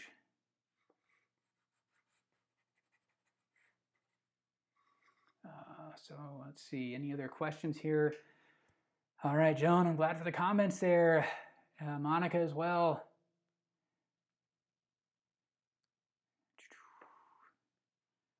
Oh yeah, you're talking about I see some comments about the black paper. Yeah, it's similar to working on the velvet paintings. I think I have one episode early on. I did a hat. That was a good one. You might find that I drew that on black paper. That was the only one. I might give that a shot again though. That's I kind of forgotten about that as an option. So I'm glad that you're bringing that up because I can consider it for future episodes. So just checking if you have any other questions. We have some time. Generally, I like to keep these under 2 hours, so we're running right up on the time. I know lately I've been running long.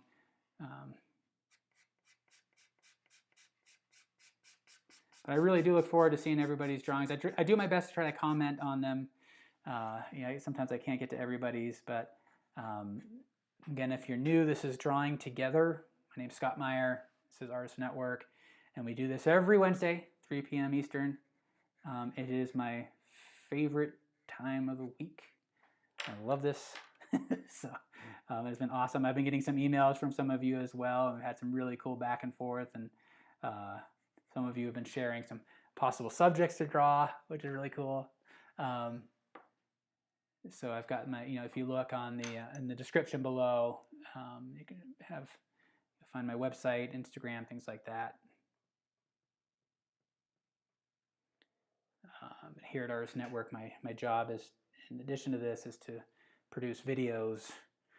So we've got over 700 or more videos on Artist Network, all different media, things like that. So, but I think I'm happy with this. And I'm just kind of putzing around.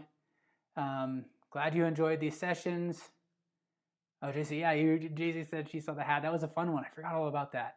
I'm glad you guys are learning something new. I'll hang on for just a few more seconds. There's about a 30-second delay, and it always happens. Somebody posts a great question right after I've signed off. And I'm like, no.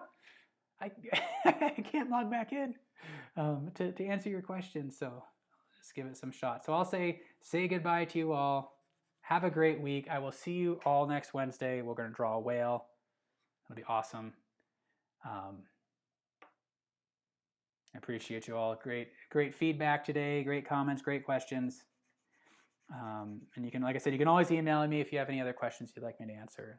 I love getting those emails. So, all right. Have a great weekend, everybody. Thank you for drawing these grapes. It's been great fun.